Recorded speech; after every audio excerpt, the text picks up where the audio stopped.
یه دادگاهی توی آرژانتین اعلام کرده که 7 پزشک و کادر درمان متهم شدن به قتل آقای مارادونا.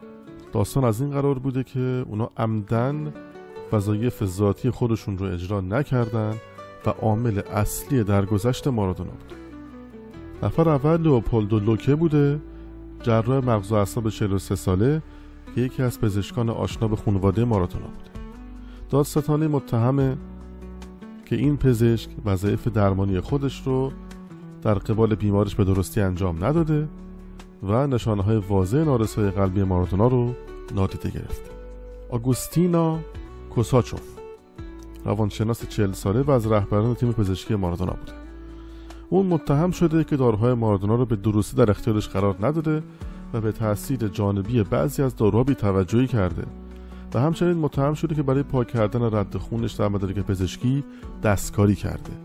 نفر بعدی کارلوس دیازه، روانشناس 33 ساله و متخصص اعتیاد به مواد مخدر که 1 ماه قبل از مارادونا به تیم پزشکی اون پیوسته. دادستانی اونو متهم کرده که از معرفی مارادونا به مرکز ترک اعتیاد خودداری کرده و درباره وضعیت سلامت او به خانواده‌اش دروغ گفته. پدرو دی اسپانیا، پرستار ارشدی که مسئولیت رسیدگی به مارادونا در خونش رو به عهده داشته، اون متهمه که از بررسی دائمی وضعیت سلامت مارادونا سر باز زده و اهمال کاری کرده.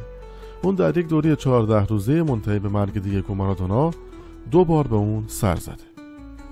ریکاردو آلمیرون، پرستاری 41 ساله که دادستانی متهمش کرده که گزارش‌های نادرست پزشکی به تیم پزشکی ارسال کرده. گزارش او از وضعیت مارادونا و علائم حیاتی اون با واقعیت مغایرت داشته.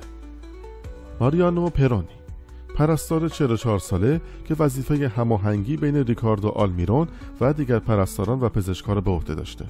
او هم مثل پرستار قبلی به اعلام نادرست علائم حیاتی مارادونا و ارائه گزارش‌های غلط متهم شده. و در نهایت نانسی فورلینی، کادر درمان 56 ساله که مدیر ارشد تیم رسیدگی در خانه مارادونا بوده و از طرف شرکت سوئیس مدیکال، شرکتی که با خانواده مارادونا برای مراقبت از او قرارداد بسته بود، مسئولیت هدایت تیم پزشکی رو عهده‌دار بود.